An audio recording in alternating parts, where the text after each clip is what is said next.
Howdy, Immortalium here, and today I'm going to be reviewing Gankutsuou, the Count of Monte Cristo. Now, for those of you unfamiliar with Gankutsuou, the Count of Monte Cristo, it probably won't surprise you too much to hear that this is an adaptation of the Count of Monte Cristo, the literary classic by Alexandre Dumas. But what might surprise you is the fact that this is a sci-fi adaptation of it, and admittedly, that throws a lot of people off. However, it is also known that this show has an incredible aesthetic visually. And so I found myself intrigued by this show nonetheless. But of course, the question is, as always, is the story any good? And that's what we're going to be discussing today. So let's get started. So what is the story of Gankutsuou, the Count of Monte Cristo? Gankutsuou, the Count of Monte Cristo, is set in the far future, and we are immediately introduced to two characters, Albert de Morcerf and Franz de Ipny, as they travel to Luna, a city on the moon, in order to partake in Carnival. While there, they meet a count, a new member of the nobility who has recently come into wealth, called the Count of Monte Cristo. And after a series of events, Albert feels close enough to the Count to invite him to his home in Paris on Earth. And that's how the story begins. And I think it's important to note that I have not read the original novel myself. So a lot of the differences between Gankutsuou and the original novel I've heard about from other people. But one of the most notable changes that I've heard about is the fact that the main character is changed. In the original novel, we followed the Count himself. We learned about his motivations, his story, etc., very quickly. Whereas here, we are following Albert de Morcerf.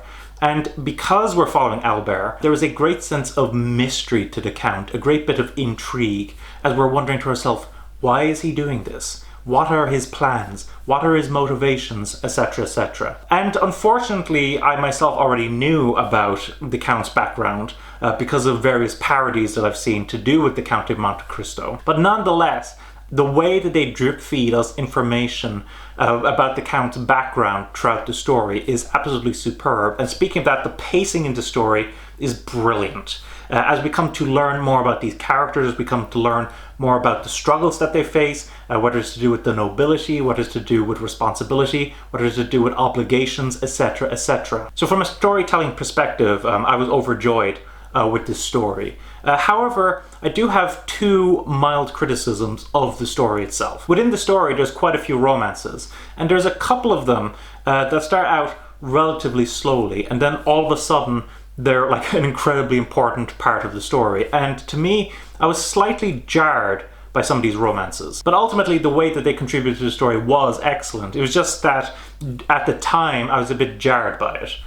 The other thing that's probably worth noting is the final episode, which is actually an epilogue. And while I myself quite like epilogues in general, I do confess that I wasn't entirely pleased with this epilogue. I thought it was a little slow. I thought it felt slightly unnecessary. And while much of the information that it provides us about the characters, about their futures, is quite interesting, I just thought that it could have been better conveyed to us. But nonetheless, I think the story itself is full of intrigue, it's full of twists, it's full of turns, and I think it's a truly fascinating show. Now, of course, I can't talk about Gankutsuou, the Count of Monte Cristo, without talking about the animation.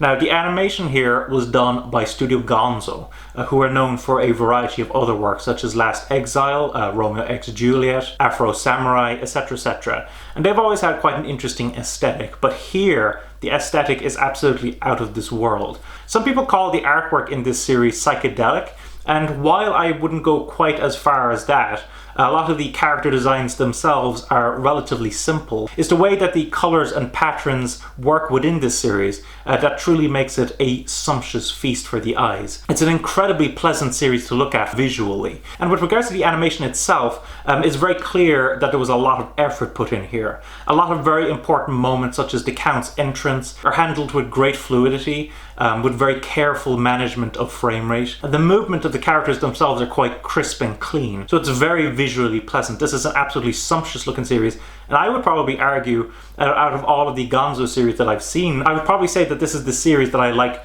best visually from them, as well as from the story perspective as well. However, that is not to say that this is a perfect series visually. Unfortunately, this show was made in 2004, and in 2004, CG was still relatively basic within anime. And so we have this incredibly clean 2D visual design. And then every so often we're treated to a pretty basic looking CG shot. There's a couple of them scattered throughout the series, and while the focus is predominantly on the 2D animation, which is superb, these moments of CG can be quite jarring. But while that's unfortunate, I have to say that the art style of this show is still absolutely incredible. With regards to the music, now the music of this series is subtle but brilliant. The opening theme to this series was actually made by a member of a band called The Stranglers. I believe his name is Jean-Jacques Bernal, and he does an incredible job with the opening music. I think it's absolutely brilliant to hear. With regards to the music within the series itself, it is relatively subtle, but it is fantastic for the scenes. It's always perfect. Whether it's introducing important characters, whether it's revealing certain revelations, the music here always contributes to the emotions that we're feeling as we're watching this story. Now, with regards to the voice acting, now it is interesting to note that this particular edition of Gankutsuou that I have actually has 3 dubs. We have the original Japanese, we have the English dub, but we also have a French dub. So I decided to do some research online to see which one was generally considered to be the best version. And ultimately I ended up deciding to watch this show in Japanese. So I can't comment for the English dub or the French dub, but I have to say, the voice cast here does an absolutely sensational job. Every character here, as far as I'm concerned, is perfectly cast. In contrast to so much anime, there's a great sense of subtlety to do with the performances, whether it be the intriguing, almost seductive voice of the Count himself, whether it be the curious Albert, wondering what the deal is with the Count and facing his own worries, whether it's to do with Franz Dietne, who has a few suspicions about the Count and tries to voice his concerns to Albert. The voice acting here is absolutely brilliant. This is one of the best Japanese voice performances that I've heard in a long time. It's also worth noting that there is a character within the Japanese dub that speaks French, which might surprise some people because, you know, you're watching in Japanese and all of a sudden you start hearing French being spoken, but the French is spoken beautifully. So overall, I think the Japanese voice cast does a stellar performance here, and I definitely think that if you're going to watch this series, you should definitely consider watching it in the Japanese. Now, with regards to how Anime Limited released this box set, the first thing you'll probably notice is how shiny it is, and the reason for that is that it is a steelbook. Now, I know that some people might have some problems with steelbooks, other people really desire steelbooks.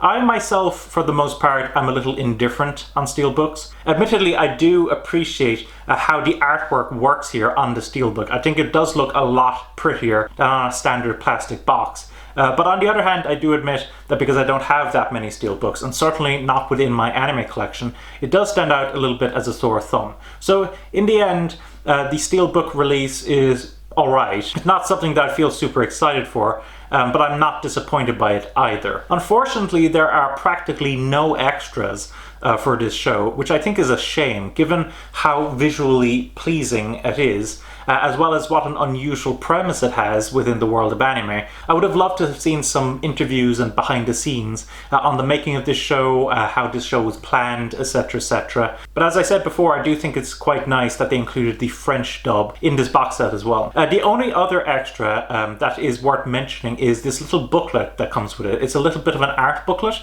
very similar to many other Anime Limited releases. And it is admittedly rather basic, just showing some basic designs for many of the main characters, as well as their name, but nonetheless it is pleasant to have, and it does serve as a relatively decent extra. So with regards to Anime Limited's release of this overall, while I am a little bit disappointed by the lack of behind the scenes and interviews, etc, etc, I do think that the steelbook itself does look quite attractive. I do like the fact that they include the French dub in this, and the little art book, while not amazing, is a little decent extra. So they did an alright job with this show. So overall, what are my thoughts on Gankutsuou, the Count of Monte Cristo? While I by no means think that this is a perfect show, I do have to confess that of the anime that I've watched recently, this is easily the best. When I say recently, I probably mean within the last year. I think this is the best anime that I've watched recently. And I think if you are an anime fan, I do think that it is worth checking out this show. You might be surprised by the premise, but I think you will be even more surprised by how enjoyable you find the show. It is incredibly visually appealing to look at, the music is stellar, the voice cast is stellar, the story itself is full of intrigue and mystery. It is brilliant and I highly recommend it to you. So that was my review of Gankutsuou, the Count of Monte Cristo. Let me know if you have seen this show. Let me know whether you like this show, whether you dislike this show. If you have read the original novel, let us know some of the differences between this show and the original novel. What are your thoughts on steelbooks? Do you like steelbooks? Do you dislike steelbooks? And of course, if you have any other information, whether it's to do with Gankutsuou, whether it's to do with steelbooks, whether it's to do with anime in general, etc., please leave that in the comments below. And of course, if you want to support the channel, I would encourage you to use my Amazon affiliate links in the description below. When you buy anime and manga through those affiliate links, not only are you supporting me, not only are you supporting the channel, but you're also supporting the anime and manga industries. So I would highly encourage you to go use those affiliate links if you wish to purchase anime and manga. Thanks for watching. Don't forget to comment, rate, subscribe, and bye-bye.